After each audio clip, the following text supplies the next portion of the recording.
కాంగ్రెస్ ప్రభుత్వం గతంలో ప్రకటించిన నామినేటెడ్ పోస్టులపైన నెలకొన్న ఉత్కంఠకు తెరపడింది. ఇక రాష్ట్ర వ్యాప్తంగా ఉన్న పలు కార్పొరేషన్ చైర్మన్ల నియామకాలకు తెలంగాణ ప్రభుత్వం ఉత్తర్వులను జారీ చేసింది. కాగా ఈ ఏడాది మార్చి 15న 37 మందికి వివిధ శాఖలలో చైర్మన్లుగా ప్రకటిస్తూ సీఎంఓ వర్గాలు ఓ నోట్ను రిలీజ్ చేశాయి. పార్లమెంట్ ఎన్నికల నేపథ్యంలో ఈ నియామకాలకు బ్రేక్ పడగా తాజాగా విడుదలైన నియామక ఉత్తర్వులతో కాంగ్రెస్ నేతల్లో సంతోషం నెలకొంది. తాజాగా విడుదలైన జీవో ప్రకారం తెలంగాణ రాష్ట్రంలోని 35 కార్పొరేషన్లకు కొత్త చైర్మన్లను నియమించనున్నారు. కాంగ్రెస్ ప్రభుత్వం గతంలో ప్రకటించిన నామినేటెడ్ పోస్టులపై నెలకొన్న ఉత్కంఠకు తెరపడింది. రాష్ట్ర వ్యాప్తంగా ఉన్న పలు కార్పొరేషన్ చైర్మన్ల నియామకాలకు తెలంగాణ ప్రభుత్వం ఉత్తర్వులు జారీ చేసినట్లుగా తెలుస్తోంది. ఇక ఇదే అంశానికి సంబంధించి మరిన్ని అప్డేట్స్ మా తెలంగాణ బ్యూరో చీఫ్ మహేందర్ రెడ్డి అందజేస్తారు. మహేందర్ రెడ్డి, నామినేటెడ్ల జాతర అయితే మొదలైంది. తెలంగాణ రాష్ట్రంలో మొత్తం ప్రభుత్వం భారీగా నామినేట్ పోస్టుల నియామకాలు చేపట్టింది.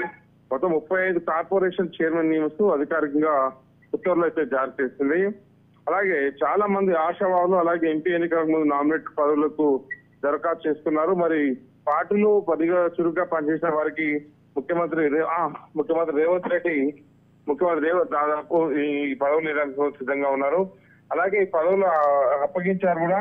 ఒక ఎన్నికల మీద టికెట్ ఆశించి భంగం ఉన్న వారు కూడా ఈ పదవులు అయితే దక్కించవచ్చు. ఇక కార్పొరేషన్ల చైర్మన్ల లిస్ట్ ఒకసారి మనం చూసినట్లయితే ఎండి రియాజ్ తెలంగాణ గ్రంథాలయ పరిషత్ గా, Kodem Veeraiah Telangana state forest development గా, కల్వ సుజాత తెలంగాణ స్టేట్ ఆర్యవైశ్య కార్పొరేషన్ గా ఉంది.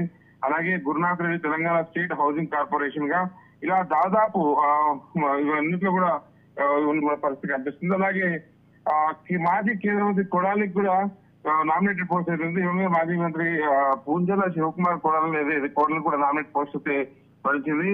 అలాగే ఇప్పుడు తెలంగాణ రాష్ట్రంలో ఈ నామినేటెడ్ పోస్టుల ఈ పరంతో మరోసారి ఇప్పుడు మరి నామినేటెడ్ పోస్ట్ ఆశించి భంగపడిన వారు, ఎంపీ టికెట్ వచ్చి కూడా పోటీ చేసి ఓడిపోయిన వారు, ఎమ్మెల్యే టికెట్ వచ్చి పోటీ చేసి ఓడిపోయిన వారు, మరి ఇదంతా కూడా కనీసం ఈ ప్రోటోకాల్ కోసమైనా దాదాపు మరి నామినేటెడ్ లిస్ట్ అయితే సిద్ధంగా ఉంచింది. మరి దాంట్లో ఎంతమంది ఆశావాళ్ళు ఉన్నారు, ఎంతమంది మరి ప్రభుత్వం దగ్గర వారందరూ కూడా అర్జీ పెట్టుకున్నారు. మరి ఇప్పుడు వచ్చిన దాంతో సంతృప్తి చెందుతారా, మరి ఇంకా గొడవలు ఇంకేమైనా ఉండవలసిన అవకాశం ఏముందా, దానిపైన అయితే పార్టీలో అయితే కసరత్తు జరుగుతుంది. మరి మొత్తానికైతే ఈ మార్చి 16 మందికి ఇప్పట్లో కార్పొరేట్ చైర్మన్ గా ప్రకటించింది సీఎంఓ. మరి ఇప్పుడైతే మరికొంతమందికి అయితే ఈ నామినేషన్ల ప్రక్రియ అయితే కొనసాగిస్తుంది. Right, thank you Mahender Reddy.